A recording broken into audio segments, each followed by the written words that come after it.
하나님 아버지, 찬양대를 통해 귀한 찬양으로 하나님께 영광을 올릴 수 있도록 인도해 주셔서 감사합니다. 정말 어떤 상황에서도 십자가 분병으로서 하나님께 영광을 돌리며 원수 마귀 사탄의 모든 세력들과 싸워 영적 전쟁에서 승리하는 믿음의 군병들, 승리의 군병들이 다 되도록 우리 모두를 주장하여 주시옵소서. 이 시간도 이 부족한 종을 성령 하나님께서 기름 부어주시고 친히 사용해 주셔서 하나님의 말씀이 증거되게 하시고 하나님의 도구로만 온전히 사용되어지는 시간이 되도록 역사해 주시기를 간절히 원하옵고 우리 주님 예수 그리스도의 이름으로 기도드리옵나이다. 아멘.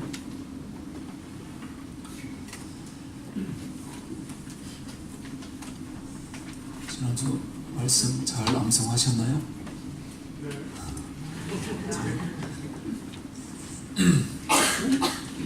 매월 말씀, 또 매주 말씀, 또 매일 말씀 읽으시고 암송하시느라고 아주 애를 많이 쓰시는데, 다른 거 하는 거 아니고 우리가 이런 시간을 통해 하나님을 차곡차곡 알아간다는 거 얼마나 귀하고 소중한지 모릅니다. 더 힘내주시고 열심히 해주시면 이게 다른 데로 가는 게 아니고 여러분의 심령 가운데 또 영적인 양식으로 차곡차곡 쌓여져서 하나님의 은혜를 더 풍성하게 경험하는 무기가 될 줄로 믿습니다. 우리 지난주 에베소서 2:2예요. 2장 22절 말씀, 너희도 말씀을 같이 귀한 말씀 암송해 보겠습니다.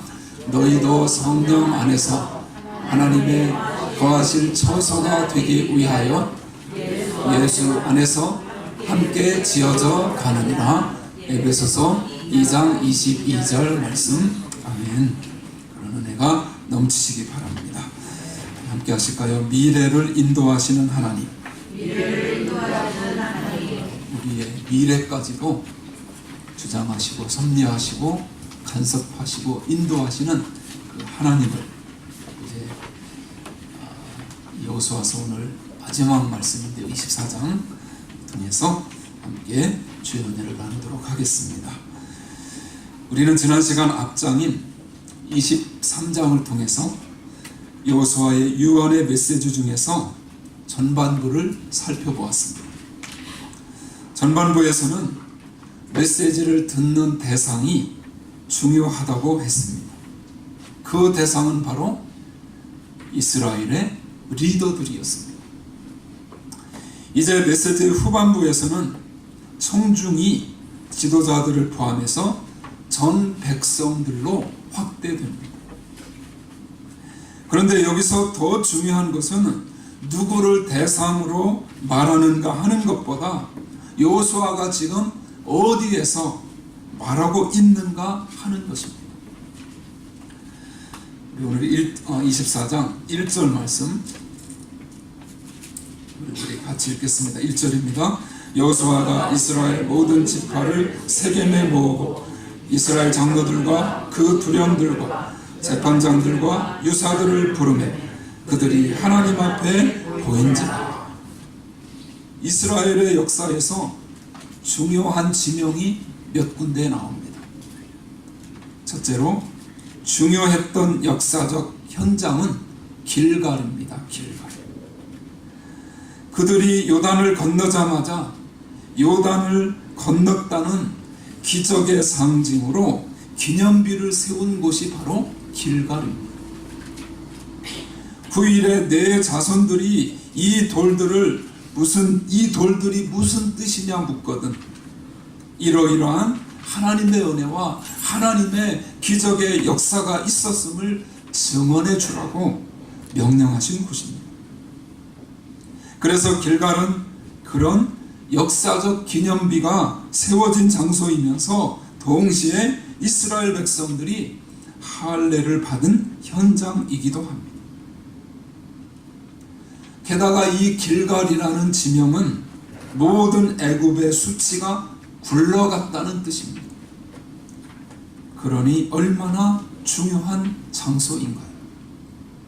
이런 곳에서 여호수아가 마지막 설교를 하면 얼마나 멋있고 좋았을까요? 그런데 여기서 하지 않습니다. 그런데 길갈보다 역사적으로 더 중요한 곳이 있는데 바로 실로라는 곳입니다. 길갈에 이어서 실로. 실로는 가나안 땅에 이 백성들이 들어와 정착해서 살기 시작했을 때 수도와 같은 곳이었습니다. 왜냐하면 실로의 회막, 예배 초소가 세워져 하나님의 임재를 상징하는 법궤가 모셔졌기 때문에, 그렇기 때문에 어떠한 의미에서는 이스라엘 백성에게 실로가 길갈보다 더 중요한 의미를 지닌 역사적 중심지라고 할 수 있습니다. 그런데 왜 여호수아가 마지막 설교를 실로나 길갈에서 하지 않고 세겜에서 하는 것일까요? 예를 들면 본당에서 하지 않고 작고 구석진 방에 백성들을 모아놓고 설교를 하는 시기였습니다. 앞에 두 지역 길갈이나 실로에 비해서 세겜은 그다지 중요한 장소가 아닙니다. 이것이 무엇을 의미하는지 성경 속에서 그 해답을 찾아보도록 하겠습니다. 오늘 24장 32절 뒤로 가셔서 32절 말씀, 33절이 마지막이고요. 32절 말씀을 우리 같이 한번 읽겠습니다. 이스라엘 자손이 애굽에서 이끌어낸 요셉의 뼈를 세겜에 장사하였으니 이곳은 야곱이 세겜의 아비 하몰의 자손에게 금 100개를 주고 산 땅이라. 그것이 요셉 자손의 기업이 되었더라. 이 구절을 보면 성경에서 이 세겜에서 설교가 끝난 후에 요셉의 장례가 마무리되고 있습니다. 요셉의 장례가 몇 대가 흐른 후에 이곳에서 마무리되고 있는 것입니다. 바로 이 장례 때문에 여호수아가 고별 설교를 세겜에서 하는 것입니다. 구체적으로 성경을 한번 살펴보겠습니다. 우리 창세기 50장 나눠드린 프린트물에 있습니다. 창세기 50장 22절로 26절 조금 긴데요. 같이 한번 읽겠습니다. 요셉이 그 아비의 가족과 함께 애굽에 거하여 110세를 살며 에브라함의 자손 3대를 보았으며 므낫세의 아들 마길의 아들들도 요셉은 이스라엘에서 양육되었더라. 요셉이 그 형제에게 이르되 나는 죽으나 하나님이 너희를 권고하시고 너희를 이 땅에서 인도하여 내사 아브라함과 이삭과 야곱에게 맹세하신 땅에 이르게 하시리라 하고, 요셉이 또 이스라엘 자손에게 맹세시켜 이르기를 하나님이 정녕 너희를 권고하시리니 너희는 여기서 내 해골을 메고 올라가겠다 하라 하였더라. 요셉이 110세의 죽음에 그들이 그의 몸에 향재료를 놓고 애굽에서 입관하였더라. 여러분, 한 사람이 하나님의 부름을 받으면 먼저 임종 예배를 드립니다. 그리고 나서 입관 예배를 드리고 발인 예배로 선국 환송 예배와 하관 예배를 순서대로 드립니다. 원칙은 장지에서 돌아와 상을 담은 가정에 가서 위로 예배까지 드려야 장례 일정을 모두 마무리하게 되는 것입니다. 그런데 요셉의 장례는 입관을 하고 그냥 끝나버립니다. 그의 장례가 마무리되지 않은 것입니다. 그래서 역사상 가장 긴 장례식이 바로 요셉의 장례식입니다. 몇 대에 걸쳐서 장례를 치릅니다. 그리고 이 장례가 가나안 땅에 들어가서 끝이 나는데 그곳이 바로 세겜입니다. 그러면 여기서 중요한 역사적 이야기를 한번 떠올려 보겠습니다. 야곱이 집을 떠난 지 20년 만에 하나님의 은혜로 돌아오게 되었습니다. 그가 가나안 땅에 돌아와 첫 번째 머물렀던 장소가 바로 세겜입니다. 그래서 세겜은 야곱의 일생에 적어도 그가 멀리 떠날 수밖에 없었지만 하나님이 모든 순간에 붙드시고 함께 하셔서 결국은 돌아오게 되어 처음으로 장막을 치고 머무르게 된 곳입니다. 여기서 야곱이 하몰의 자손들에게 이 땅을 금을 주고 삽니다. 그리고는 자기 장막을 처음으로 치게 된 것입니다. 그러나 자신이 그 땅을 갖지 않습니다. 자식들 가운데 가장 애정을 쏟았던 요셉에게 유업으로 물려줍니다. 이것을 요셉이 알고 있었습니다. 그 후 요셉은 다시 애굽으로 들어가 수많은 죽음의 고비를 넘나들면서 결국은 돌아오지 못하고 애굽에서 총리를 지내다가 110세에 죽게 됩니다. 그런데 그가 죽기 전에 후손들과 형제들에게 요구하는 약속이 조금 전에 읽은 창세기 50장의 내용입니다. 그 중에서 특별히 24절, 25절에 나옵니다. 제가 한번 읽어드릴게요. 요셉이 그 형제에게 이르되 나는 죽으나 하나님이 너희를 권고하시고 너희를 이 땅에서 인도하여 내사 아브라함과 이삭과 야곱에게 맹세하신 땅에 이르게 하시리라 하고, 요셉이 또 이스라엘 자손에게 맹세시켜 이르기를 하나님이 정녕 너희를 권고하시리니 너희는 여기서 내 해골을 메고 올라가겠다 하라 하셨더라. 그는 비록 애굽에서 죽게 되었지만 그곳이 자신이 영원히 잠들 곳이 아님을 알았습니다. 하나님이 일생 동안 자기를 어떻게 붙드시고 간섭해 오셨는지 알기 때문에 하나님이 반드시 후손들을 가나안 땅에 들어가게 하실 것을 믿음의 눈으로 본 것입니다. 히브리서 11장 1절 2절 이번 주 우리가 암송해야 할 짧지만 아주 중요한 말씀을 같이 읽겠습니다. 믿음은 바라는 것들의 실상이요 보지 못하는 것들의 증거니 선진들이 이로써 증거를 얻었느니라.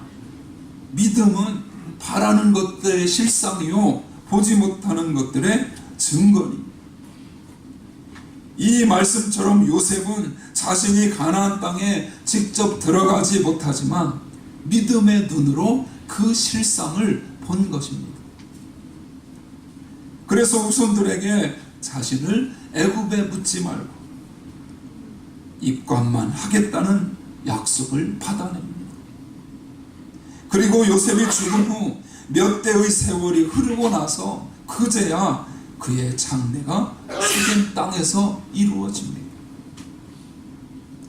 이런 역사적 이야기가 있는 이곳에서 여호수아가 마지막 설교를 통해 전하고자 하는 메시지가 무엇이었을까요? 여호수아가 자신이 죽을 날이 가까워진 지금 모든 백성을 세겜에 불러 모아놓고 요셉의 뼈를 장사 지냅니다. 이 예식을 거행함으로 그가 나타내고자 하는 것은 이런 것입니다. 하나님이 하시는 일을 보아라.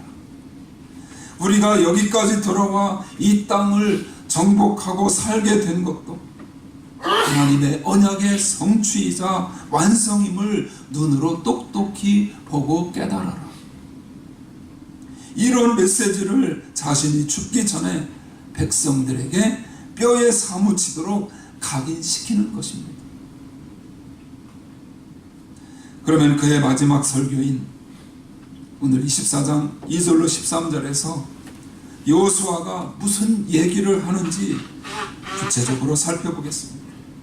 24장 2절 말씀 같이 읽겠습니다. 여호수아가 모든 백성에게 이르되 이스라엘 하나님 여호와의 말씀에 옛적에 너희 조상들 곧 아브라함의 아비 나홀의 아비 데라가 강 저편에 거하여 다른 신들을 섬겼으나, 이 말씀은 말하자면 너희를 포함해서 너희 조상들의 이력은 이렇다는 것입니다. 너희 조상들의 전력은 이렇다는 것이죠. 강 저편에서 다른 신들을 섬기던 이방들이자 우상 숭배자들이었다는 이야기입니다. 놀랍게도 여호수아가 이 사실을 백성들에게 떠올리며 서두를 엽니다. 이것이 지금 가나안 땅에 들어와 있는 하나님의 백성이 된 사람들, 소위 믿음의 조상이라는 사람들의 부끄러운 히스토리입니다. 에베소서의 말씀을 빌리면 전에는 너희가 이방인이요 나그네요 그리스도 밖에 있던 본질상 진노의 자녀이었다는 것입니다. 이것을 이스라엘 백성들이 잊지 못하도록 그가 확인을 시키고 있는 것입니다. 이 사실을 전제로 하고 지금 여호수아가 설교를 합니다. 오늘 24장 말씀에서 제가 강조하는 부분을 한번 잘 살펴보십시오. 먼저 3절에 보시면 내가 너희 조상 하나님을, 5절에 보시면 내가 모세와 아론을 보내었고, 그리고 뒤쪽으로 가시면 내가 그 가운데 행한 것과 같고, 6절에 보시면 내가 너희의 조상들을 애굽에서 인도하여, 7절에 내가 너희와 애굽 사람 사이에 흑암을 두고, 그리고 내가 애굽에서 행한 일을, 8절에 내가 또 너희를 인도하여 내가 그들을 너희 손에 붙이네 나는 그들을, 10절에 내가 발람을 듣기를 나는 너희를, 11절에 내가 그들을 너희의 손에, 12절에 내가 왕벌을 너희 앞에, 13절에 내가 또 너희가 수고하지 아니한 땅과, 여기서 반복해서 등장하는 단어가 있죠. 내가, 나는 이라는 말입니다. 이스라엘이 지금에 이르기까지의 역사를 하나님께서 말씀하고 계신 것입니다. 믿음의 조상 아브라함을 택하신 때부터의 역사를 말씀하시는데, 그는 원래 우상을 섬기던 이방의 나그네였습니다. 그런 본질상 진노의 자녀를 하나님께서 택하셔서 그 장구한 역사 속에서 이 백성들을 어떻게 이끌어왔고 여기까지 인도한 일을 누가 했다는 것인가요? 바로 내가, 즉 하나님이 하셨다는 사실입니다. 그리고 나서 여호수아가 무슨 말을 하는지 14절을 보십시오. 24장 14절 말씀 함께 읽겠습니다. 그러므로 이제는 여호와를 경외하며 성실과 진정으로 그를 섬길 것이라. 너희의 열조가 강저편과 애굽에서 섬기던 신들을 제하여 그리고 여호와만 섬기라. 여러분, 여호수아의 고별 설교는 딱 두 가지 주제를 전합니다. 첫째는 내가 했다는 것이고, 둘째는 그러니 누구만 섬기라고요? 나만 섬기라는 것입니다. 그런데 우리가 이 메시지를 잘못 들으면 단지 우리가 하나님의 그 큰 은혜와 사랑에 보답하기 위해서 무언가를 실천해야 하는 쪽으로 생각을 할 수 있습니다. 하지만 본문 말씀의 의도는 그렇게 간단하지 않습니다. 15절을 같이 읽으실까요? 만일 여호와를 섬기는 것이 너희에게 좋지 않게 보이거든 너희 열조가 강 저편에서 섬기던 신이든지 혹은 너희의 거하는 땅 아모리 사람의 신이든지 너희 섬길 자를 오늘날 택하라. 오직 나와 내 집은 여호와를 섬기겠노라. 아멘. 이 부분 우리가 암송했던 말씀이죠. 여호수아가 설교를 하고 나서 결단을 요구합니다. 백성들에게 결단의 시간이 온 것입니다. 무엇에 관한 결단인가요? 조상의 신들이든지 거주하고 있는 땅 아모리 족속의 신들이든지 아니면 하나님이든지 너희 섬길 자를 택하라는 것입니다. 그렇다고 해서 이 말이 너희에게 선택의 자유를 줄 테니 우상을 섬기든지 하나님을 섬기든지 너희 좋을 대로 하라는 그런 의미가 아닙니다. 영어 표현으로 하면 You have no choice입니다. 사실은 너희에게는 선택권이 없다는 말입니다. 하나님을 선택하지 않으면 다 죽는다. 그런 이야기를 반어법을 써서 하는 것입니다. 이 얘기를 들은 백성들이 어떻게 하나요? 16절 말씀을 같이 읽습니다. 백성이 대답하여 가로되 여호와를 버리고 다른 신들 섬기는 일을 우리가 결단코 하지 아니하오리니. 이에 백성들이 결단코 다른 신을 섬기지 않겠습니다. 오직 하나님만 섬기겠습니다라고 대답합니다. 그런데 이 대답을 들은 여호수아가 19절 말씀 앞부분에 보니까 뜻밖의 반응을 보입니다. 여호수아가 백성에게 이르되 너희가 여호와를 능히 섬기지 못할 것은. 여러분, 이 말씀의 결론이면서 우리가 끄집어내야 할 중요한 메시지가 들어있습니다. 여호수아가 백성들에게 너희 섬길 자를 택하라고 요구하자 백성들이 하나님을 택하겠다고 대답했습니다. 절대 다른 신은 섬기지 않겠다고 약속까지 합니다. 그러면 대답이 아주 바르게 제대로 된 것 아닌가요? 이 말을 들은 여호수아가 정말 커다란 감동을 받아야 하는 것 아닌가요?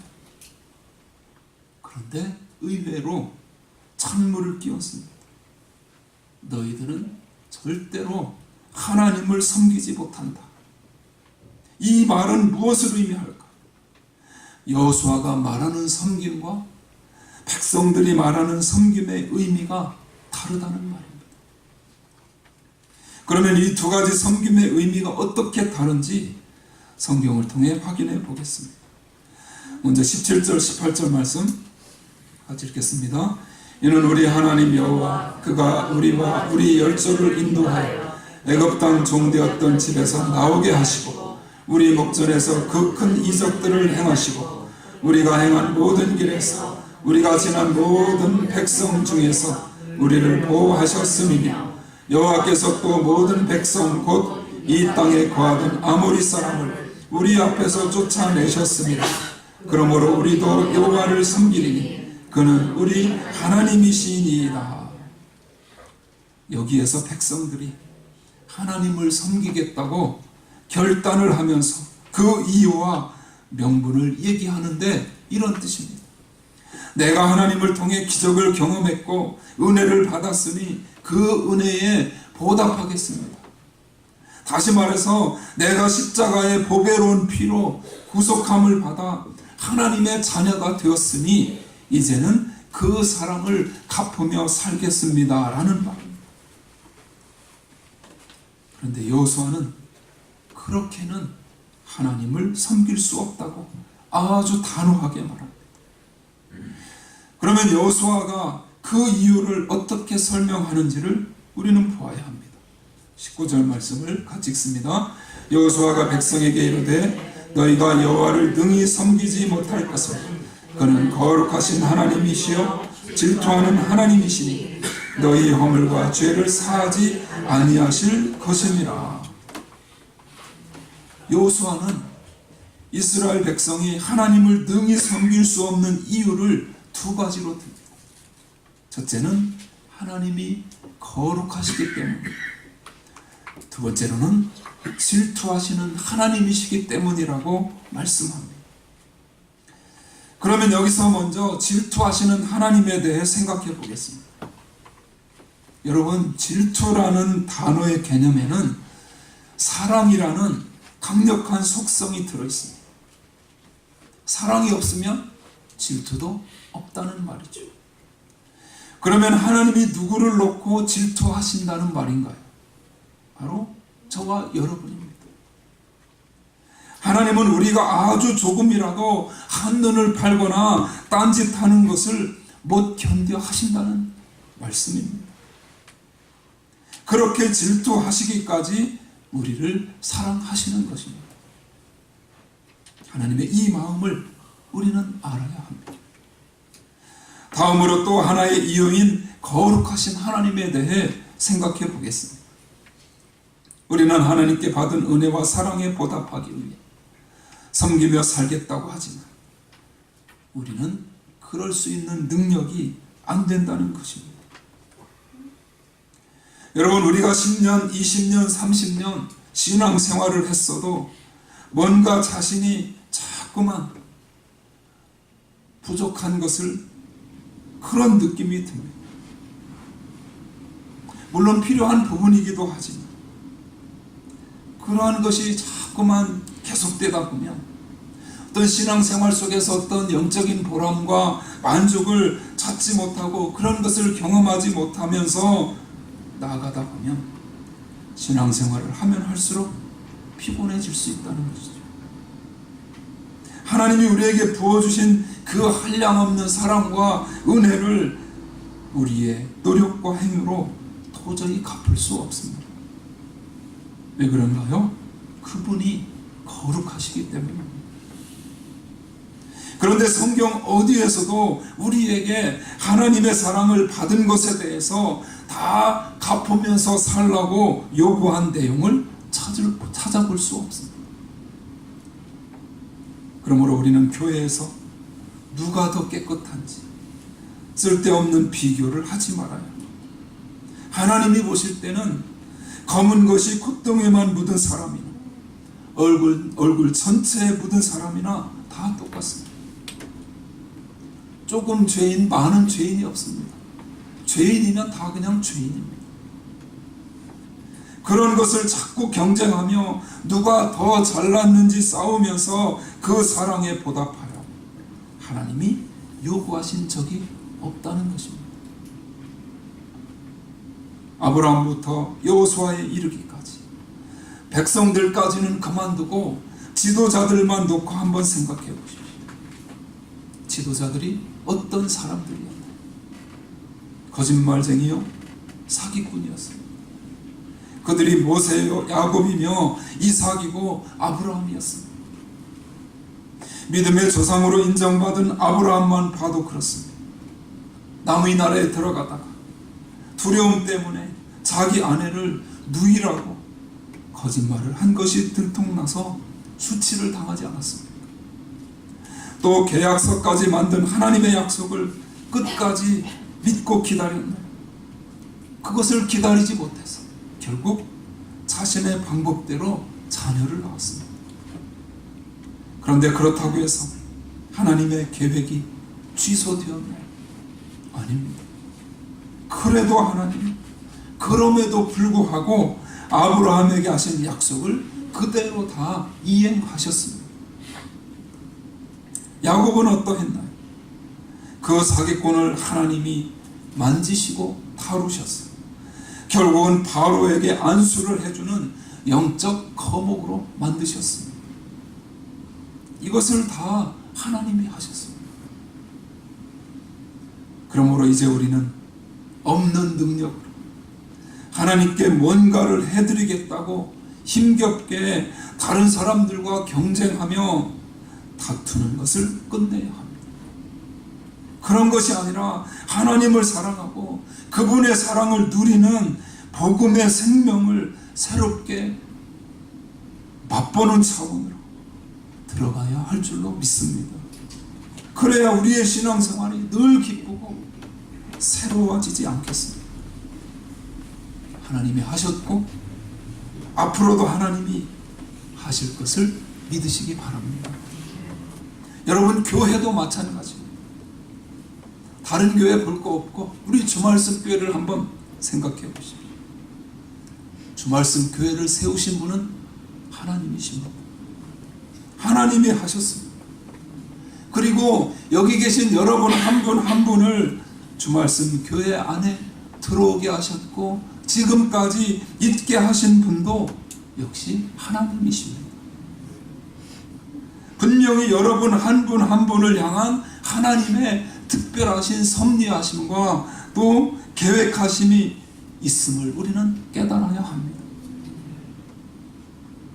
그래서 주말씀 교회를 통해 역사하시는 하나님을 만져주시고 이끌어가시는 그 하나님을 만나고 그러면서 주말씀 교회 안에서 하나님의 일꾼으로 하나님 나라의 청지기로 세워져가는 그 은혜를, 그 축복을 우리가 누리면서 뿌리를 내려야 되지 않겠습니까? 그런 분들이 그 안에서 서로 얼마나 사랑할 것이요, 주말씀 교회를 얼마나 사랑하겠습니까? 바깥에서 다른 사람들이 뭐 이러쿵저러쿵 안 좋은 얘기하는 거 들을 필요 없습니다. 신앙은 하나님과 나와의 관계입니다. 누가 뭐라고 하든 간에 제가 한번 말씀드렸죠. 그러거나 말거나 나는 하나님만 섬기고 하나님만 믿고 하나님만 의지하기 위해서 더 좋은 신앙을 위해서 주말씀 교회 아니면 안 됩니다. 아멘이 나와야 되는데 이런 마음이 없이 어떻게 정말 그 삐까번쩍한 그 시설 좋고 환경 좋은 그 교회에서 신앙생활하는 것보다 더 우리에게 기쁨이 있고 더 감사가 충만하고 이러한 것들을 우리가 이 안에서 누리지 않으면 억울하지 않을까요?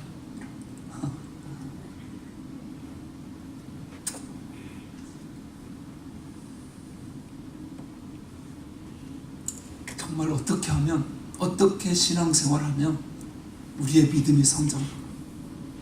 정말 그 안에서 교회를 교회되게 하고 예배를 예배되게 하는 그 일을 위해서 하나님께 쓰임 받을 수 있을까? 그러면서 우리의 신앙이 그 속에서 성장하고 주말씀 교회를 세우신 하나님의 목적대로 지속적으로 쓰임 받으며 하나님께 영광 돌리는 그 역사를 아름답게 펼쳐나가는 그런 은혜가 저와 여러분에게 넘쳐나게 되시기를 바랍니다. 그런 확신과 그런 결단을 가지고 우리는 주님을 향해 나아가야 하는 것입니다. 하나님께서 그렇게 해주실 줄로 믿습니다. 세겜의 언약이 중요한 이유가 있는데, 그것은 예수 그리스도의 죽음을, 하나님이 독생자 예수 그리스도를 걸고 하신 약속이라는 것입니다. 사랑하는 여러분, 우리의 의지와 능력으로는 가나안 땅을 살아갈 수 없습니다. 어떤 싸움도 이길 수 없습니다. 우리의 어떠함과 상관없이 하나님께서 약속하신 대로 우리 인생을 이끌어 가심을 믿으시기 바랍니다. 그러므로 이제 우리는 하나님의 사랑의 빛을 갚으려는 태도를 버리고, 물론 그 사랑을 우리가, 내가 하나님 앞에 너무나도 큰 사랑을 받았기에 나도 그 사랑을 전하며 살고자 하는 그 마음, 물론 귀한 마음입니다. 그것을 잘못됐다는 것이 아닙니다. 오히려 하나님께, 하나님의 전적인 인도하심을 믿고 따라가는 그 일을 위해서 우리가 힘을 써야 된다는 사실, 주님이 그것을 우리에게 원하고 계십니다. 그러나 자연히 그 사랑도 함께 따라오게 되어 있는 것입니다. 그것이 바로 이 가나안 땅을 살아가 우리에게 하나님께서 바라시는 모습인 줄로 믿습니다. 날마다 이 믿음으로 소망 가운데 하나님과 동행하는 복된 삶으로 승리하시기를 주님의 이름으로 축원합니다.